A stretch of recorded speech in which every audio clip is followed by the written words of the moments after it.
Salmo de número 23. Talvez seja este o salmo mais famoso, mais conhecido de toda a Bíblia. Salmo de número 23.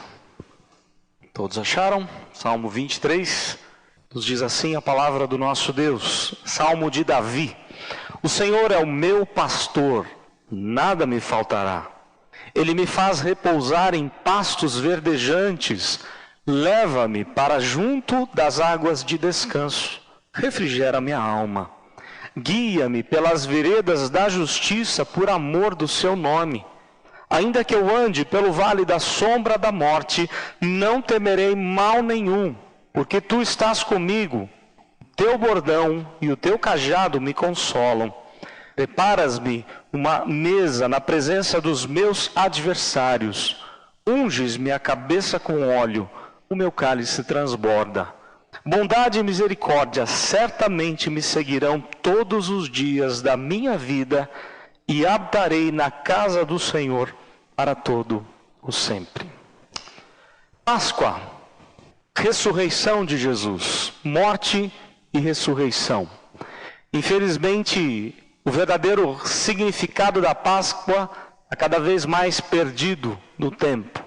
Há pessoas, ou pelo menos a maioria das pessoas, acreditam ou pensam na Páscoa como chocolate, ovos de Páscoa, coelho, mas não sabem o verdadeiro significado da Páscoa. Infelizmente, a nossa sociedade consumista criou alguns símbolos que não são os símbolos bíblicos, para poder atingir um público maior de pessoas, para aumentar as vendas. E o verdadeiro significado da Páscoa tem sido perdido para muita gente. Isso não é de agora. Aliás, essa doutrina, esse ensinamento bíblico da palavra de Deus, o ensinamento de que Jesus ressuscitou, Jesus venceu a morte, esse ensinamento foi sempre atacado pelo inimigo. Se nós pegarmos toda a história, desde a ressurreição de Jesus, lá no início, por diversas vezes o inimigo tentou tirar da igreja esta lição, esse ensinamento precioso da ressurreição de Jesus. Podemos lembrar dos judeus, quando os soldados contam para o sinédrio, contam que um anjo apareceu e abriu o túmulo de Jesus e depois Jesus não estava mais ali. O corpo de Jesus não estava mais ali. Nós sabemos que os judeus subornaram os guardas. Isso foi notícia na época, até mesmo entre os judeus foi descoberta a trama de que o sinédrio deu dinheiro aos soldados romanos para falarem que os seus discípulos roubaram o corpo. Mas isso foi logo descoberto e todo mundo sabia que isso era armação do próprio sinédrio, a liderança religiosa dos judeus. Depois nós vemos alguns escritos da época, os chamados livros apócrifos, livros históricos do Novo Testamento, vários negando a ressurreição, ou falando que Jesus nem chegou a morrer. Esses livros foram todos desmentidos pelos próprios apóstolos, que estavam vivos na época. Temos documentários que acontecem em diversos momentos da história da humanidade e nos nossos dias. Quem tem a TV a cabo, principalmente a Discovery, sabe bem disso. Todo ano aparece um documentário negando a ressurreição de Jesus, dizendo que descobriram lá o túmulo de Jesus e os ossos dele estão lá. Daí vem os estudiosos, arqueólogos, cientistas e falam que tudo isso é uma grande bobagem, porque até hoje ninguém encontrou os ossos de Jesus e muito menos o seu próprio túmulo. É interessante que o inimigo sempre tentou negar a ressurreição de Cristo, porque ele sabe que a sua derrota se deu quando Cristo ressuscitou ao terceiro dia. Se nós pegarmos as provas da ressurreição, podemos dar algumas, vou falar apenas sobre 3. A primeira delas é o túmulo vazio de Jesus. Se você observar, vários líderes religiosos têm o seu túmulo, seus ossos estão ali. E as pessoas viajam distâncias enormes para cultuar um Deus ou um líder religioso que está morto. No nosso caso não, nós não temos um Deus morto. Nunca encontraram o corpo de Jesus, porque ele ressuscitou. Uma outra prova é a mudança na posição dos discípulos. Basta lembrar que quando Jesus foi morto, Todos eles estavam abatidos, cabisbaixos, com medo, temerosos. O que fazer agora? Se pegaram o nosso Mestre, o nosso Senhor, o que farão conosco? Mas também, quando eles percebem a ressurreição, quando Jesus aparece a eles, há uma mudança drástica e eles deixam de ter medo e começam a anunciar com toda a intrepidez, com toda a ousadia, a palavra do Senhor. A mudança na vida dos discípulos e os vários testemunhos de que ele ressuscitou. Nós lemos o testemunho de Paulo na primeira carta aos Coríntios, quando ele diz que Jesus apareceu a várias pessoas da sua época, pessoas conhecidas inclusive da igreja de Corinto. Temos outros testemunhos históricos, como o de Flávio Joséfo, o historiador judeu, que não tinha nada a ver com o cristianismo, e ele relata nos seus livros históricos o Jesus que ressuscitou ao terceiro dia. Poderíamos pensar em tantos outros personagens da história, todos eles registrando que Jesus ressuscitou ao terceiro dia, Jesus está vivo. As provas são muito maiores, muito mais contundentes são as provas que dizem ou atestam Jesus como vivo, Jesus ressuscitando ao terceiro dia. Mas o que isso tem a ver com esse texto? O que será que o Salmo 23 tem a ver com Páscoa?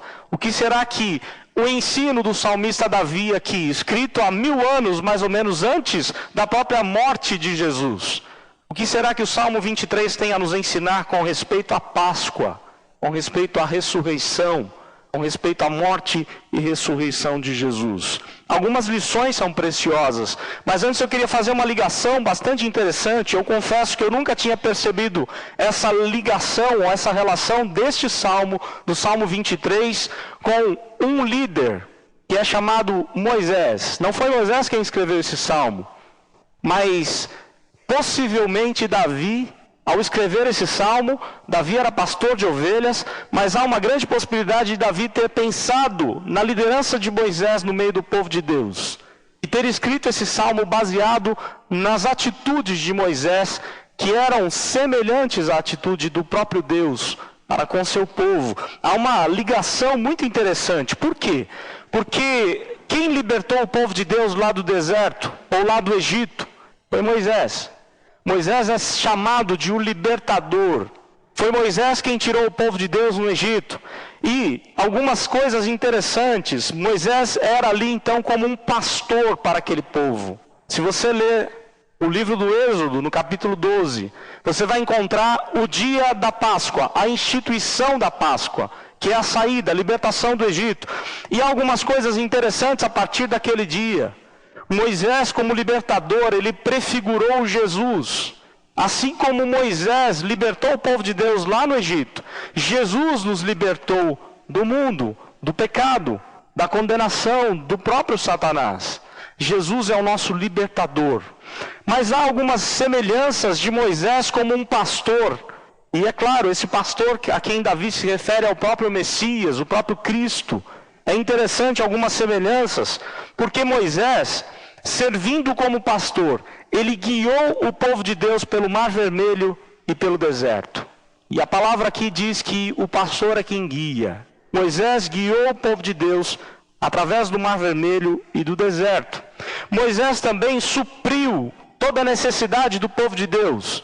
O povo de Deus precisou de água, Moisés, buscando a Deus, deu água. O povo de Deus precisou de comida, buscando a Deus, Moisés alimentou o povo através do maná e através de carne, da carne de codornizes.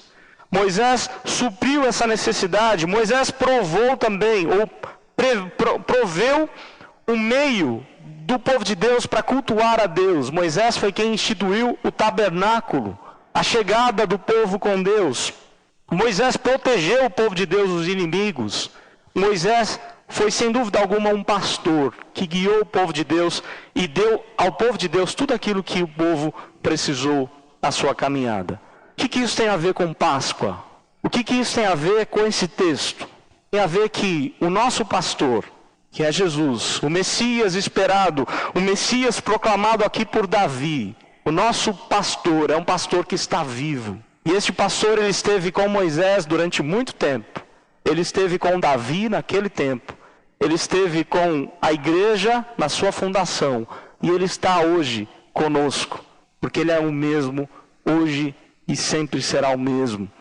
E algumas lições a gente pode aprender partindo desse salmo. Não há doutrina mais confortadora, mais abençoadora na Bíblia do que a ressurreição. Não há doutrina que mais consola e encoraja a igreja do que Deus, o nosso líder, o Senhor Jesus, ter vencido a morte. Não há outro ensinamento bíblico que mais empolga a igreja e que muda a vida de pessoas do que a ressurreição. E eu queria que você fizesse agora, na sua mente, uma ligação ou uma meditação, que você pensasse na sua vida como uma viagem. Você está viajando, e eu não quero que você viaje na maionese, como diz aí o ditado popular, mas a ideia é que você está em viagem para a terra prometida. A Bíblia faz essa ligação, assim como o povo de Deus saiu do Egito e foi para a terra de Canaã, todos nós, Egito na Bíblia significa mundanismo, todos nós estamos no mundo, mas estamos nos dirigindo a Canaã celestial, a Jerusalém celestial. Todos nós estamos peregrinando, estamos de passagem. E a pergunta que eu quero fazer para você é: como está a sua viagem? Está boa? Será que a sua viagem tem sido agradável? Será que a viagem que você tem ou está em viagem, como é que está a sua viagem? Ou melhor, com quem você está viajando? Quais são os seus companheiros de viagem? Poderíamos pensar em algumas coisas aqui. Por exemplo, quando nós viajamos com os pais. Podemos viajar com amigos, amigos do trabalho, amigos da igreja. Podemos viajar com a esposa, com o esposo, com o filho, com filha. Podemos viajar com netos. Mas a pergunta que eu quero fazer para você é: na sua caminhada a Jerusalém celestial, você está viajando com Jesus, com o seu pastor, com o bom pastor? Na sua caminhada em rumo à cidade de Jerusalém celestial, você está caminhando sozinho ou acompanhado de pessoas, mas você não tem Jesus? Ou quem sabe até você está caminhando com Jesus. No entanto, está difícil a caminhada, a bagagem está pesada.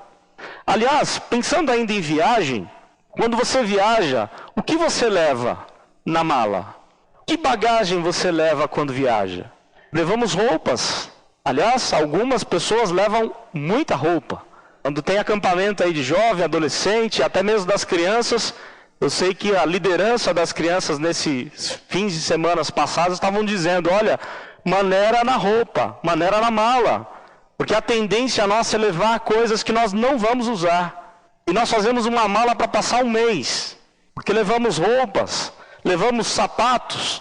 Aliás, há uma ilustração, um fato ocorrido comigo há uns anos atrás, foi muito interessante. Nós íamos para um casamento na região de Minas, em Itajubá, e eu era padrinho do noivo. E eu esqueci o sapato. E eu de terno, sem sapato. Fiquei pensando, e agora, o que fazer? Esqueci o sapato, mas pela providência de Deus, tinha um senhor lá que não era padrinho, ele ia para o casamento, ele tinha levado 2 sapatos. Não sei por qual motivo, mas ele tinha levado 2, ele foi muito prudente, eu fui imprudente, ou fui louco nessa hora, não percebi que não trouxe o sapato, e aí ele me emprestou um sapato. Ficou um pouquinho apertado, mas deu para usar. E a gente leva roupa, a gente leva sapato, leva escova de dente, pasta, sabonete, enfim, dependendo para onde você vai, você tem que fazer uma mala um pouco recheada, dependendo não. Levamos Bíblia, levamos livros para ler, quem gosta de ler, leva algum livro bom para ler.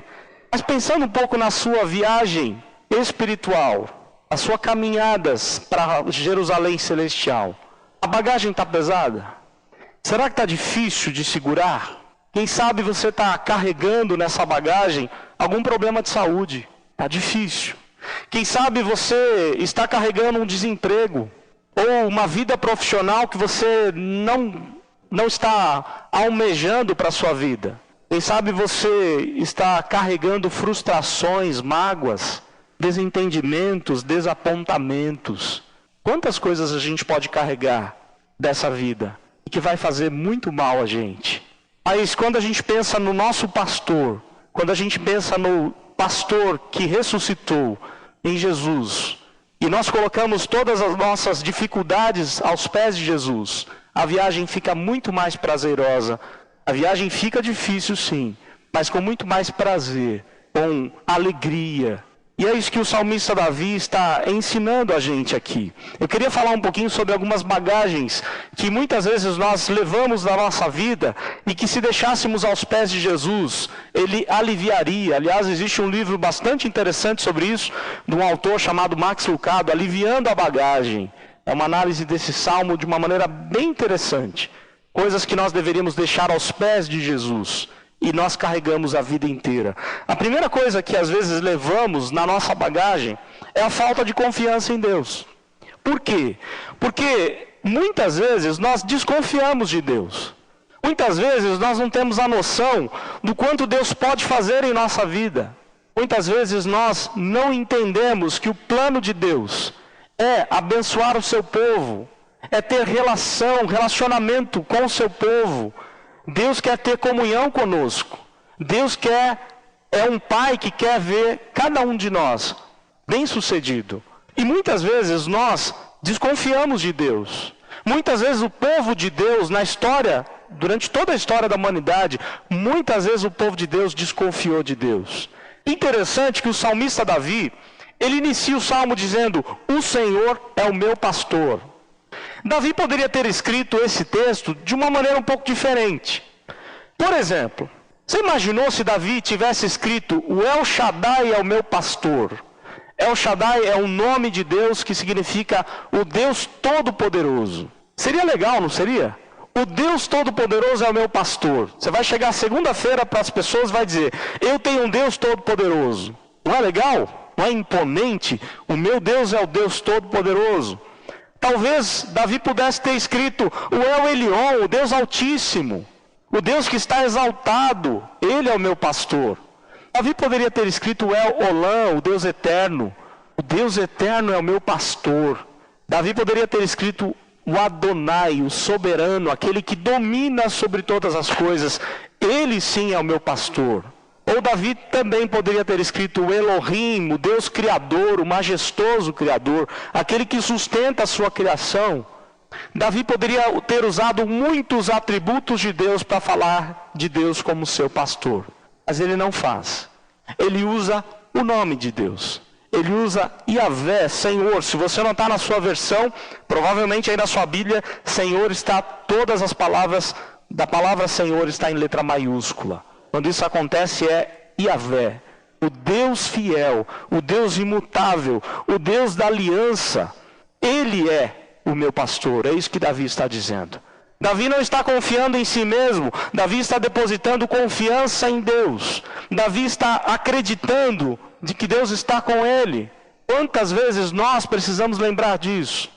Na nossa caminhada a Jerusalém Celestial, quantas vezes a gente tem que lembrar que nós não temos um pastor que é apenas todo-poderoso.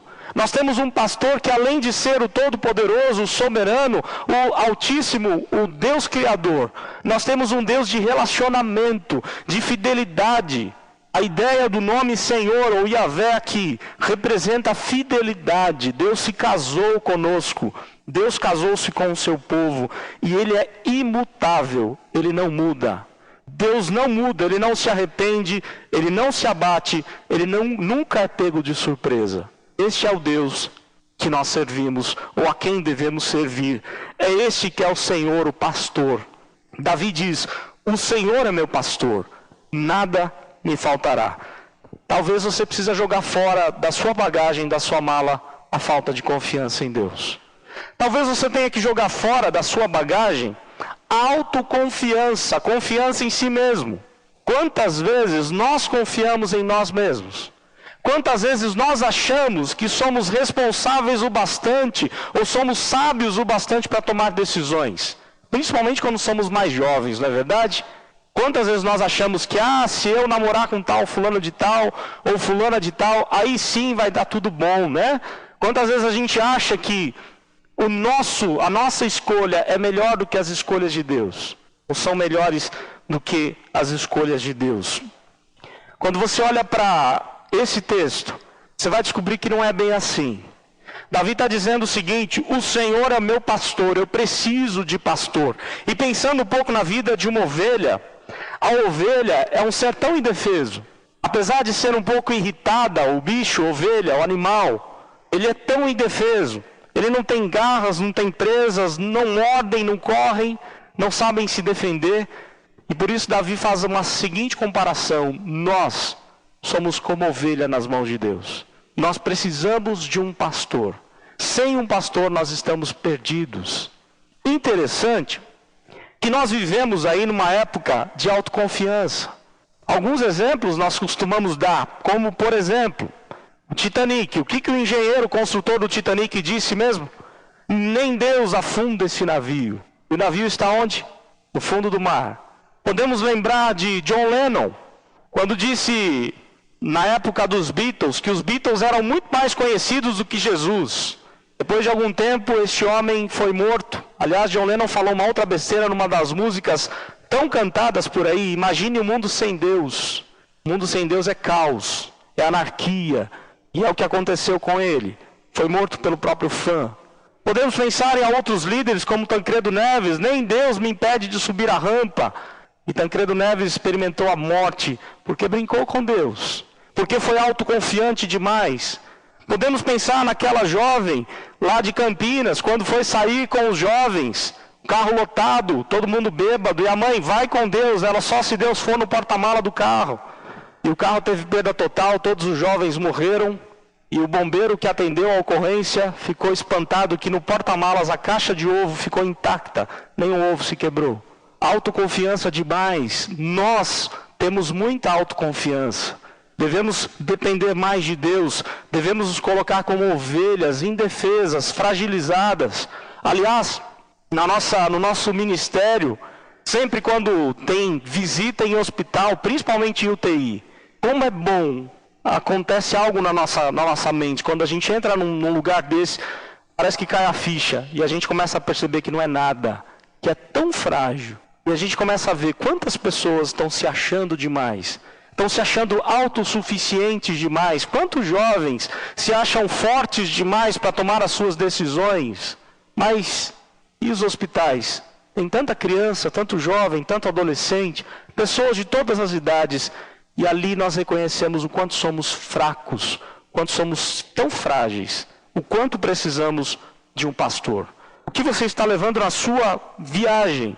A falta de confiança em Deus, a autoconfiança, quem sabe o descontentamento, aquela ideia de: se eu tivesse tal coisa, aí eu seria feliz. Não é isso, jovem? Se eu tivesse uma Ferrari, aí eu estaria feliz da vida. Se eu tivesse o apartamento lá na praia que eu tanto quero, aí eu estaria bem. Se eu tivesse aquele emprego, se eu tivesse aquela pessoa que eu tanto amo, eu queria tanto me casar com ela. Quantas vezes nós somos descontentes, insatisfeitos? Eu só vou ser feliz quando? E a pergunta é: o que te separa da alegria? O que te separa de ter a alegria? O salmista Davi responde: se o Senhor é o meu pastor, nada vai me faltar. Em outras palavras, ele está dizendo o seguinte: se o Senhor é meu pastor, eu não preciso de mais nada. Eu tenho tudo o que eu preciso para a minha caminhada. Eu preciso de Deus. Não tem que ter aquela ideia: quando eu for rico eu vou ser feliz. Porque se você não é feliz, pobre, quando você for rico, é aí que você não será feliz mesmo. Porque você tem que aprender a ser fiel no pouco. E sobre o muito Deus vai te colocar, ou Deus pode te colocar. Como Jesus disse: foste fiel no pouco, sobre o muito te colocarei. Quando a gente olha para o nosso pastor, esse pastor dá para a gente graça para o pecado, direção para cada curva da vida, dá luz para cada canto de trevas, para cada situação tenebrosa que você tenha que passar. Jesus é âncora para cada tempestade.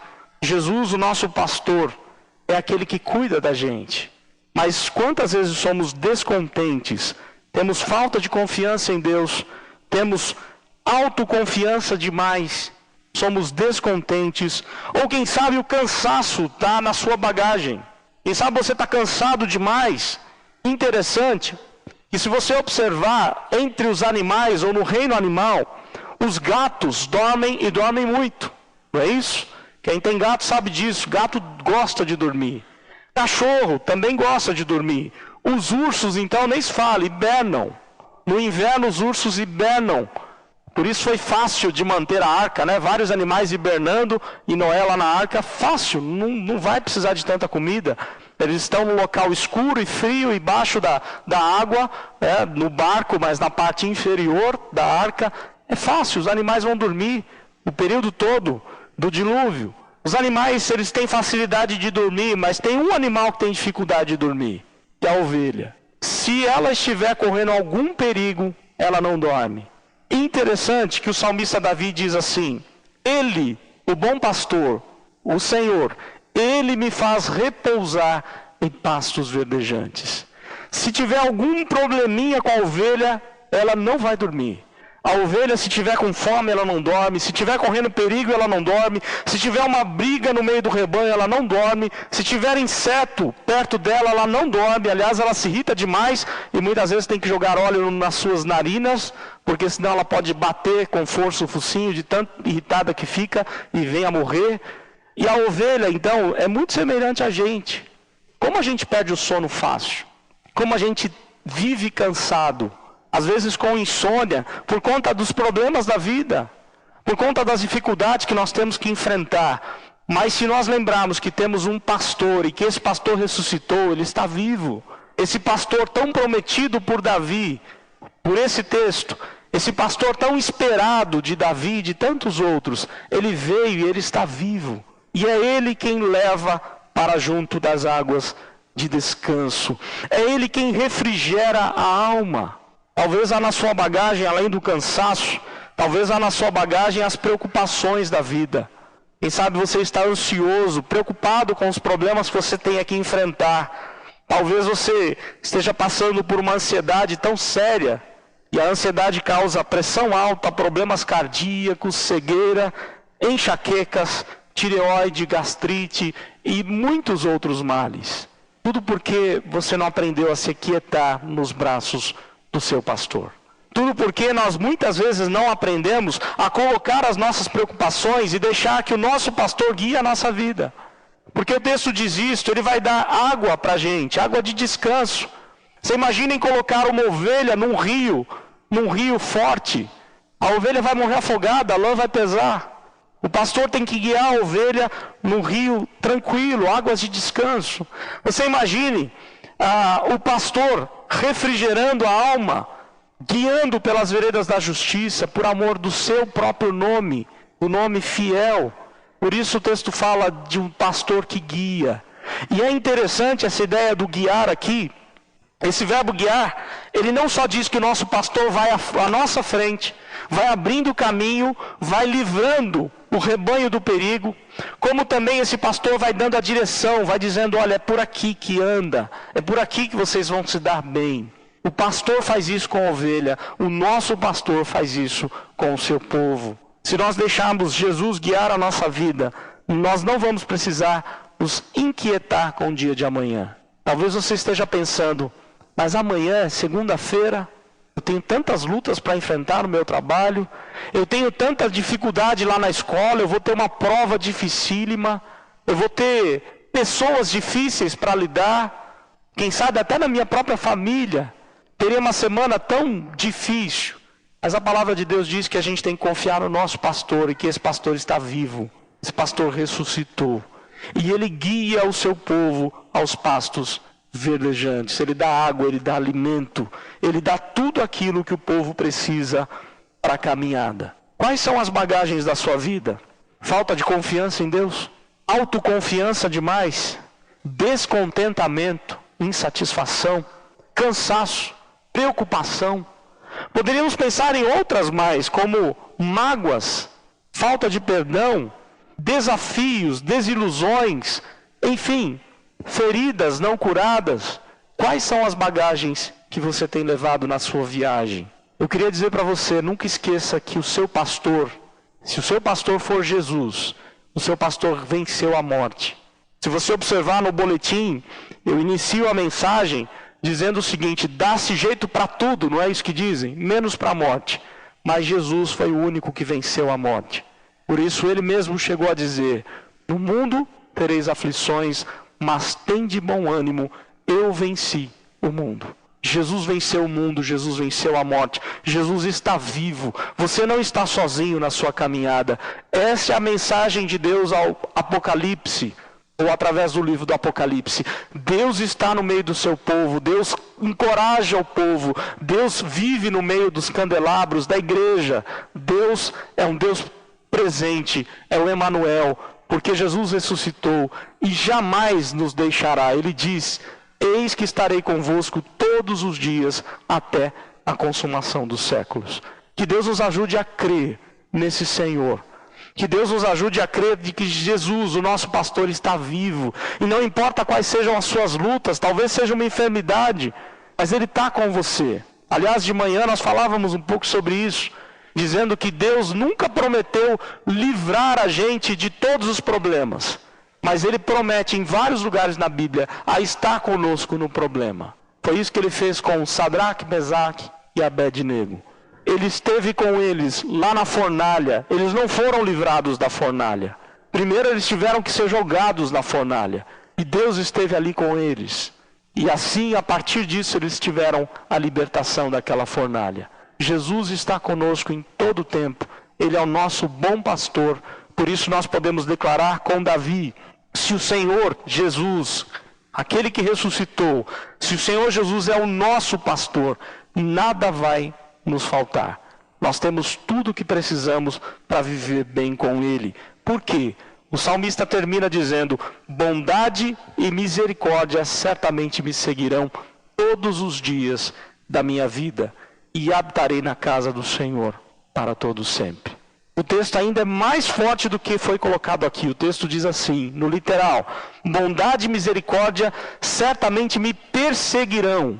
Não adianta você tentar fugir de Deus. Deus te ama tanto que Ele vai te perseguir com a bondade e a misericórdia dEle. Porque Ele te ama e Ele quer te ver feliz, quer te ver bem, satisfeito. Assim como Davi, Ele quer que você declare com toda alegria que Deus é o seu pastor e nada vai lhe faltar. Que Deus nos ajude e nos abençoe a crer nesse Deus tão poderoso que ressuscitou, que venceu a morte.